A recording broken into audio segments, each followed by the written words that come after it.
In this episode of Keyword Cafe, I speak to Patrick Fay about growing in the business to business world, the importance of long-term relationships, using Fiverr to get quality video and digital marketing assets, and working with sales reps.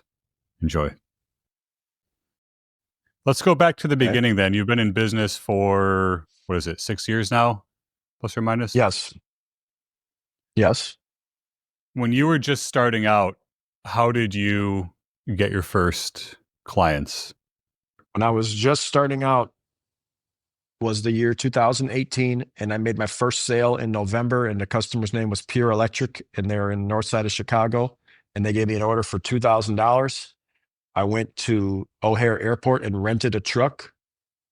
I went down to my quote unquote warehouse, which was something I found on Craigslist for $600 a month. And I was sharing resources with other small businesses, including like forklift and stuff. And I loaded up the truck with pipes, and I shattered the back window of the truck. And then I delivered the truck right on time to the customer, and they were happy. And I was just so excited that I had just lost $5,000 on a $2,000 order. But I had made my first sale. And then from there, I got my second customer, Villa Park Electric Supply in Addison, Illinois, and he also made a $2,000 order. So right at the last minute, I got both those done in the same truck, and then invoiced, learning how to invoice off Microsoft Excel and everything like that. It was the first step of a 10,000-mile journey. That year, I made $18,000 in sales, and I simultaneously got sued by my former employer for starting this business and for being in business. They didn't think it was lawful or fair. Unfortunately for them, they lost that court case, but that consumed a great deal of time and money on me. And then from there, it was just the first full year in business was 2019. We did 1.2 million in sales.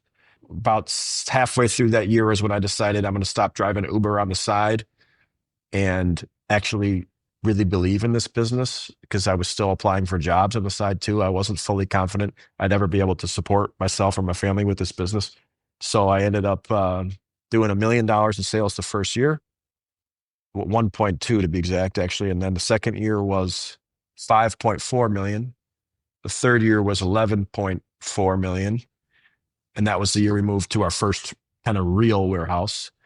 Fourth year was 16 million. Fifth year was 25 million, and last year was 31 million. This year we're going for 41 million. We're not off to a good start, but we did just apply for Crane's Chicago Fast 50, which we think will probably have a pretty good shot at being one of those companies in that. There's certain criteria to be selected, and we're pretty strong on all those criteria. So the first phone calls that you made way back in the beginning, those first couple of sales, were they cold calls? Did you find them online? Did you know about them already? How did that sale happen? Found them online through Google Maps, which is how I find everything, Google Maps. I just would go into an area and I would type in Chicago electrical businesses. And then in my business, I actually didn't know what the difference was between an electrical distributor and an electrical contractor.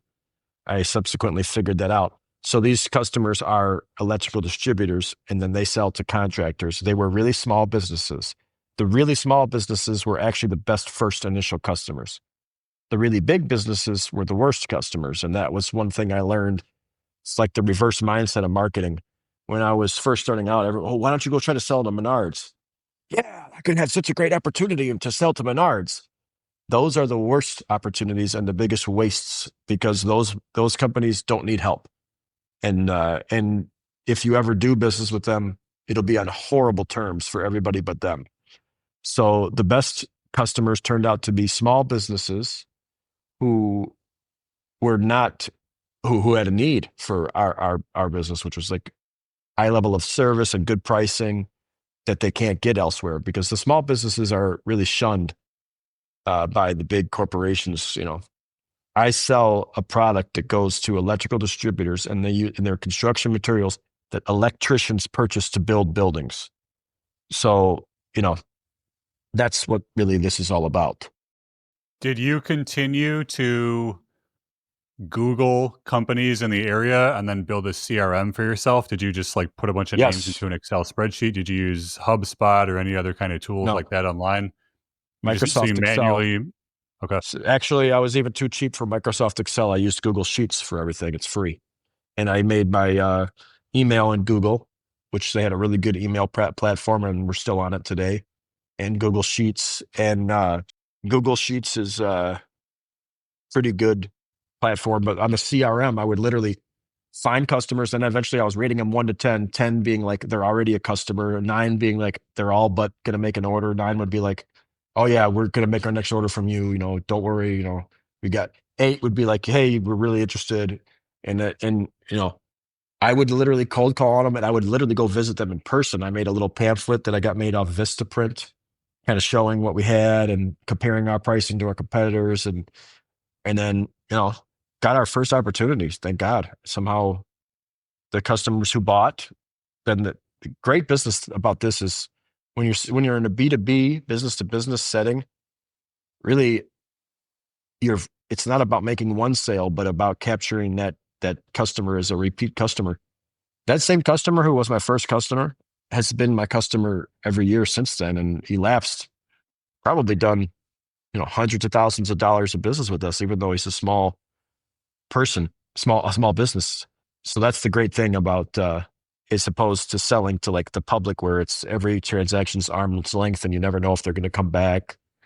I don't know how anybody makes it in the restaurant business, but in this business, it's I only have 300 customers, and you know they're all repeat and repeat and repeat. So it's never about the one order; it's about the business. That was my next question. So you do your best to sustain relationships with your customers from the very beginning, it sounds like. Building relationships that last. Yes, when a customer makes an order from us, especially if it's their first order, it's like a first date. It's like a first impression. You only get one of those. Mm, We try to yeah. do our absolutely spectacular job on the first order, because that's your first shot. And then if you get a second one, the expectations are not as bad because they've already had an experience with you. Once you've delivered to them 10 times, you know, then they're kind of in a habit already of buying from you. And then you can even afford to mess up a few times, because if you've done a great job from 10 times, and then on the 11th order, you misship something, or you make a mistake, or some of the product's damaged or something, they know, oh, you know what, this doesn't normally happen with them. And then they're willing to usually continue to buy from, as opposed to if you screw up everything on the first order, you may not get a second order. You just picked up the phone. I want to get more into the first clients, because I just did an episode with a guy who does a lot of cold calling. You just Googled them, put them into a Google sheet, and then what did you call them and ask for the business owner, or how did you break that ice from like calling the number to getting the sale? Yeah. Hello, this is Patrick Fay calling from Linear Solutions. Can I speak to the owner of the business?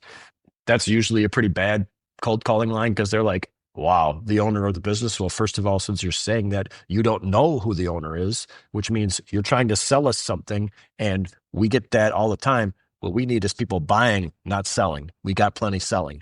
But actually, I always believe going there in person.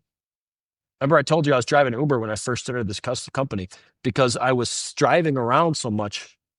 I was like, man, I'm already spending my life savings getting this thing started. And, uh, you know, I'm not that confident that this business will even be sustainable or successful. So what I'd like to do is probably, you know, at least pick up an Uber passenger on my way, so I don't have to feel like I'm losing money everywhere I go. So I always tried to make it a point to go to the businesses in person, and because they know then that you're much more serious. Anybody could pick up a phone. Even if you live in Zimbabwe, you can call somebody and bother them. But actually going there in person matters. I think it makes more of an impact on the potential of making a sale. So when I went there in person, those were, in fact, the first customers. There's no way I would have closed it over the phone. I did close it over the phone, but that was in conjunction with visiting them in person. How many of those customers in that first year, did you have to go and set up that way? You talked to in person, you built a relationship with. I want to try to build like a. Eventually, I'm going to ask you what you're doing now for marketing. It sounds like you've got some in-house people, but it sounds like you just established some connections and some initial sales for a while manually driving around in person. How long did the business run off of that revenue? And then was there a point when you did you transition into Google Ads or email marketing or any traditional online marketing or any brochures or pamphlets, or did you start going to conferences? Was there like a notable time when you remember transitioning from driving around and talking to owners to like now we're doing something that's a little more passive? Yes, I started by driving around and talking to owners. When I reached a critical mass of, call it 5 customers in Chicago, I ended up saying, okay, we're already going to Chicago every day. Any additional customer is like icing on the cake, because if I'm driving a truck to Chicago, if I have 4 deliveries, 5 is better. So our business is a business to business. Nobody cares about the internet. Nobody cares about anything except for getting good products and value. Let's just say I'm a buyer at Walmart or even a buyer at Trader Joe's.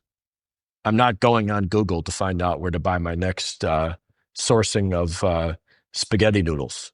You know, you're having those companies come market to you, and you don't care if they have a website or anything. You care if they give you a good product for a good price. That's being in B2B. Now, Trader Joe's definitely has to have all kinds of marketing. They got to have marketing up the wazoo, inside their store, outside their store, online, and everywhere, because they're B2C. If you're advertising to customers, you got to do marketing up the wazoo. If you're doing business to business, the only thing that matters is your relationship with the buyer's agent at that business and nothing else. So you just have to find out who those buyers are. And they don't care if you have a website. They don't care if you have Google ads. They don't care about any of that. It's nice to have a website because they probably, hey, let's at least check out their website. Have to have something there. It's called a boilerplate. Then it becomes how much sales people do you have. So I learned there were these people called manufacturers reps. And I was like, are you kidding me? Why would a company pay a non-employee to go sell their materials? That's nonsense. Why would someone do that? Well, everyone does that in this industry because the customers sell a diversified blend of products. For example, my customers sell working gloves, electrical tools, pipes, wires, anything an electrician needs to buy. All of those items are sold to them through many, many, many different companies. If they had to have every single one of those companies coming in there, they might have 9,000 or even 2,000, maybe 500. Who knows how many different businesses they work with. All those businesses don't have the manpower to send salespeople all over. They usually use these things called manufacturers reps, which are commissioned sales people who not only sell your products, but they also sell other manufacturers' products along with it. So once I learned about these manufacturers reps, I actually hired one. That was a disaster. That was the only period during the first 2 years where I actually lost sales. We would dive down in a rabbit hole if I were to tell you what I learned about manufacturers reps in that process. Is that a contractor agreement? Is it a W-2 employee? How do you hire them, and how do you what's the commitment like? You know what I mean? Are they an employee, or is it just kind of like a month by month thing? They are not an employee. And yes, it's a month-to-month thing. It's a contract that's cancelable by either party with 30 days notice. And you assign them a sales territory, and they're paid a commission on exactly what they sell. So it's eat what you kill. If they make $10,000 in sales, the agreement that I had was 3% commission. They'd make $300 that month. So what I learned in that experience was, well, a lot of the accounts that I had already developed, remember I told you those initial ones, they were still my customers, and they were in that rep's territory. So the rep actually got paid on those customers, but they didn't give me any new customers. So what I learned was, they just took on this agreement because They're a tax collector on my existing accounts. So then the next thing was, well, I got to fire them or hold their feet to the fire. Unless they grow this business or give us a new business, they will be fired. And essentially, I actually did end up parting ways with that rep because I said, if you're just going to sit here and collect money from my existing customers, you have no value to me. I'd rather direct talk to him myself.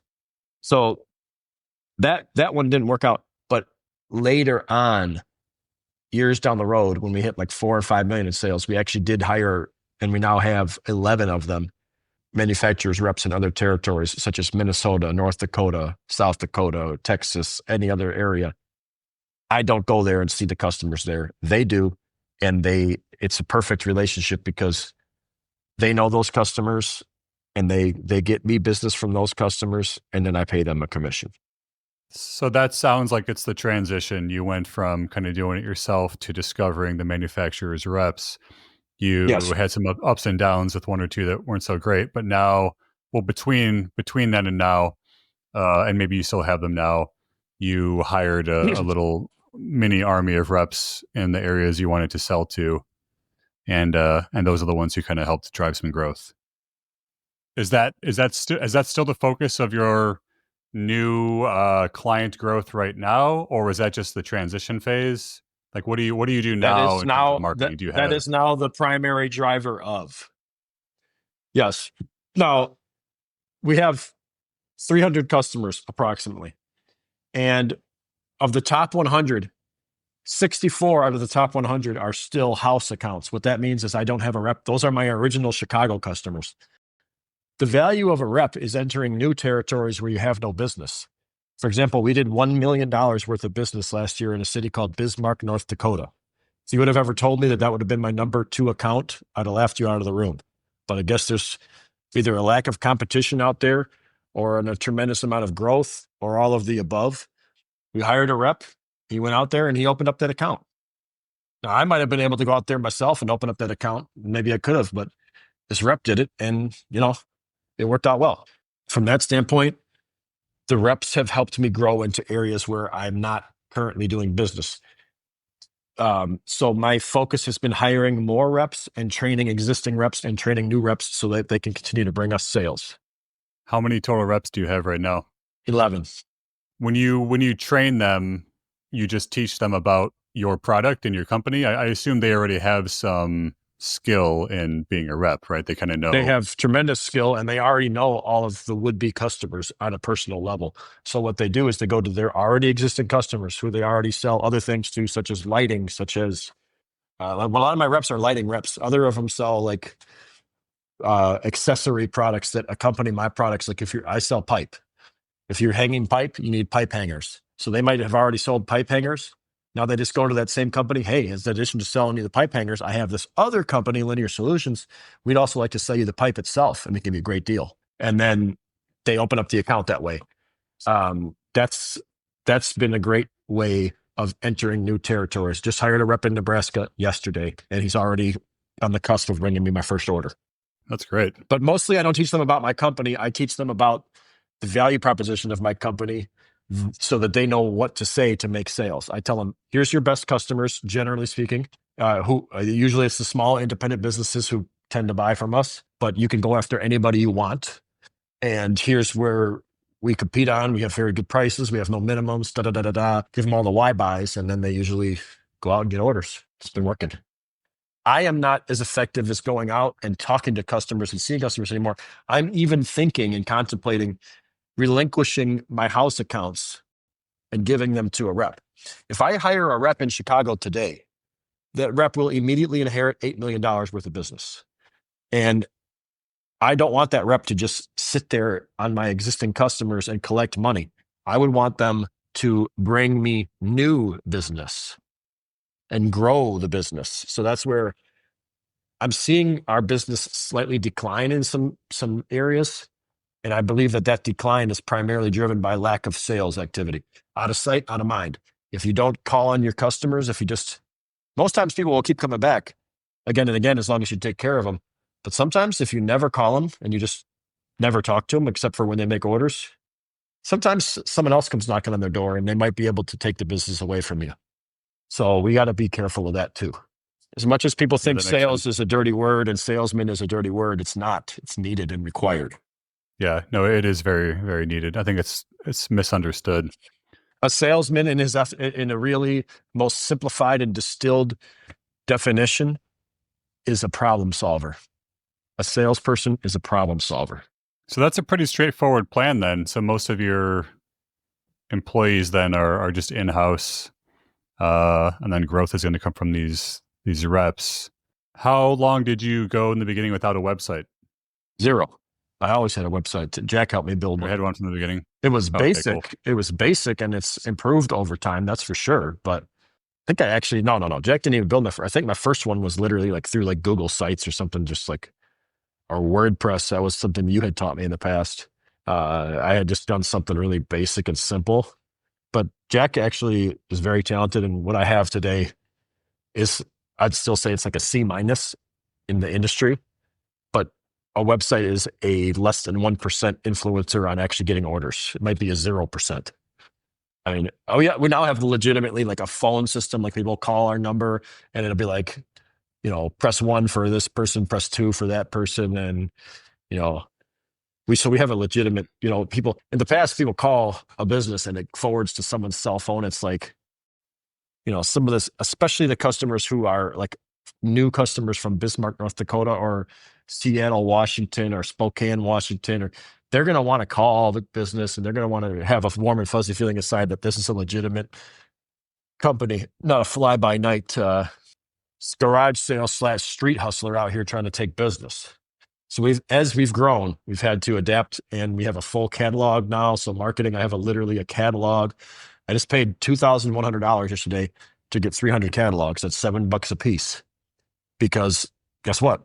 When I have my reps out on the streets, when they go to those customers, they need to be able to give them something to show what they're selling. The past didn't even have that. So it's been a 10,000 mile journey, like I said, and I'm in the midst of it right now. So catalogs, that makes sense.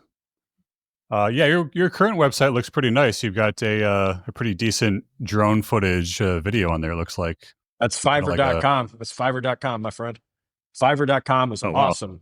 I went on Fiverr.com and I had a company who was going to do that for me. Do you know what they wanted to charge me? 10 grand. Fiverr.com did that and much more for $250. So, I And that mean, Fiverr person was local, like they came over to yeah, that's your actual warehouse, or that's stock yeah, that's footage. my No, they business. came to It's my business. It's a real thing. good. I appreciate you mentioning Fiverr because that's a really big website in my industry. People are going to recognize that name. I Know that also used you Fiverr must do for some a stuff on there. little marketing thing. I did a jingle, like a song. I hired I kind of did my own version of it, like singing it, but obviously I'm not a performing artist, but I gave it to this girl and she's got like a country twang type thing. And she did like a really nice, linear solutions. It's really nice. And that type of stuff, like when someone's calling us and we put them on hold, they hear that music and it's like, tell them, oh, linear solutions, quality and service, all at an honest price. You're one stop for electrical products with no minimums. And she sings the whole thing and it sticks in people's heads. It's just certain things we try to, you know, to do. And all that came through Fiverr and it was very reasonably priced. I'm a big fan of Fiverr, to be honest with you. So I would use it again for anything. So reasonably priced and good quality. Is that the standard practice in B2B business? You got to have a jingle like No, Menards. not at all, not at all. But I wanted that's me. I'm a big musical guy. And I don't think that jingle ended up making us any money. But guess what? I still like it because it's Eh, in the it's end of part the of your day. branding now. Yeah, when people do business with people and they, when they call, they want to. It gives them a different. Anytime you do business with a company, you're left with a certain feeling inside. When I shop at Mariano's, I have a certain feeling left inside when I leave. When I shop at Whole Foods, I have a different feeling inside when I leave. I want a certain feeling in my customers when they do business with Linear Solutions. And I want it to be a feeling of that we really care, that we really care about them and we really value their business. And we're not just a big nameless, faceless corporation, which is what most of them are used to dealing with. Yeah, that makes sense. That's good advice as well. build a brand that has a face that's friendly that people are going to And remember. one thing I'll say, business to business and business to consumer are two wildly different realms. So I, the marketing strategy that I have could have failed miserably if I were trying to sell to end users, you know. But since I'm selling to businesses, it works. I think it works pretty well. Numbers don't lie. Yeah, that's very true. Any last words of wisdom you want to give here? We can get to wrapping this thing up. The relationships and friends and family, I would be nowhere in life without them. Because when I got fired and lost my job, my brother Bill helped me with the lawsuit that Core brought against me. My friend Grant, who was my friend from Ann Arbor, helped me find my first warehouse off Craigslist. My friend Sean invested $46,000 in my company, but no one else would have ever invested in my company at that time. So, like I said, the friends and family that you have is the biggest, because I never would have done all this on my own. I mean, and Kristen, obviously my wife, you know, she had a job in the early days, so I was depending on her job. And you know, the only words of wisdom is to be thankful for. I like the Arthur Ashe statement. Arthur Ashe has that saying, start where you are, use what you got, and do what you can. You know, my mom and dad helped me with some money in the beginning. I paid them back, luckily. Um, but you know, I never was just not believing in myself and just feeling so down and out, you know, and I was so like kind of just not sure of, should I even be doing this every day? It was a tough time in my life, but actually I feel so thankful looking back on it. So what can I say? Life is a crazy journey, man. Have you ever seen this speech, Connecting the Dots, by Steve Jobs? I don't think so. No. I seriously recommend watching Connecting the Dots by Steve Jobs, because that's a 6-minute speech that he gave at the graduation of Stanford University. And it's literally such a great, it might bring you to tears, because Steve Jobs was an amazing motivator and leader. And it's about, he literally was studying calligraphy. And that was one of the things that you would never think would lead him to become the CEO of Apple, which he actually got fired from Apple. And then he came back. But like that's everything that you do in life, you won't realize until you look back. It's easy to connect those dots. Oh yeah, you know, I was a garbage man, and then I became a trash can salesman, and then I became the CEO of a metals recycling firm. You never know what people's stories could be. But when you're looking back, it's easy to connect those dots. But when you're in that moment and you're doing something, it might not make sense at that time. My story is crazy, man. Yeah, I very never would true. have thought that I would have got an engineering degree and an MBA and a PE license and then be driving a forklift every day. But being happier with that than I was working with those degrees. You know, it's easy to connect the dots back, looking back, but looking forward, sometimes it's hard to think of what the future is going to look like, you know? Yeah, yeah, I know. Where can people find you? Do you want people to find you anywhere? Should I have a link to your site or to like a LinkedIn profile, or what are your You thoughts could on that? use my LinkedIn profile. I don't know who's going to be hearing this, and I make no claims or warranties on anything, but you can always find my LinkedIn profile. You could find me through my company, Linear Solutions Inc. You could find that at Google. You can find me through calling me, and a friend of Paul Wegger's is a friend of mine.